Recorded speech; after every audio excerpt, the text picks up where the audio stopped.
increment by, is it 10? Yeah, $10.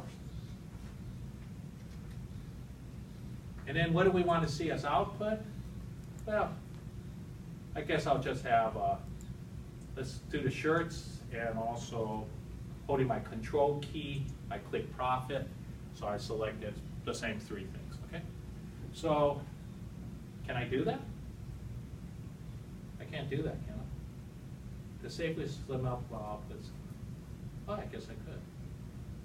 But what did it ask me to do? Fury, how much profit? I guess I should. Profit increase. I should just pick profit. So I'll just click profit instead as output. In fact, it probably is the only thing. Remember a two-way data table? You only put one thing in it. So I wonder what happens if I select more than one output. It might create a whole bunch of tables. So, you know, because it's an intersection. It's like saying, give me the optimal combination if it was 630 minutes and $1,050 cash on hand. What's the answer, right? For total profits, how many shirts? So they're going to have to create different tables.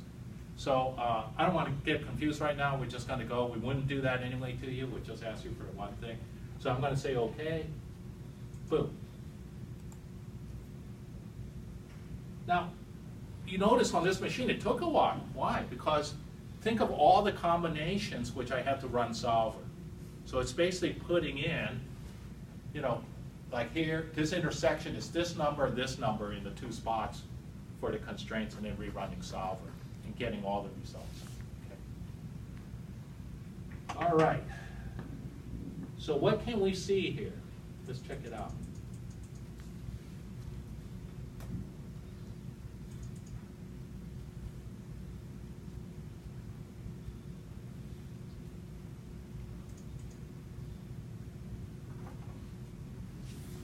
Okay, so at $1,000 cash on hand, we noticed that we kept increasing profits until we hit 630 minutes. And then after that, more minutes didn't give me any more because I didn't have enough money to buy materials. I get to 1,010 and 630, still stuck. That's interesting. In fact, it stopped at 620. No, it stopped at the same spot. So what about 1,020? I can now increase more minutes.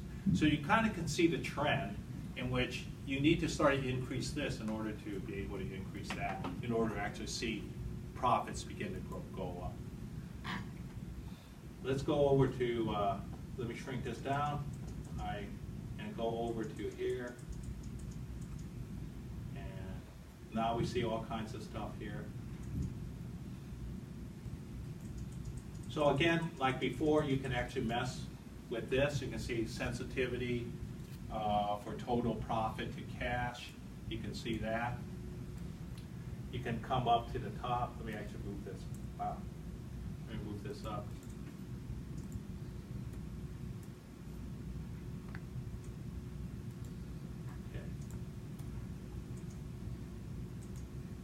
Yeah, it's just all the same. It doesn't do any other combination. So there you go. So what is it that's asking me? You vary. So how much does profit increase for each additional $10? When is profit maximized? So again, for each $10, let's just take a look at the actually profit for each $10. So for cash on hand, we can see how it goes. For each $10, you can see where the profit comes up. Now, what's interesting here is with total profit to cash on hand. It's total profit. Huh.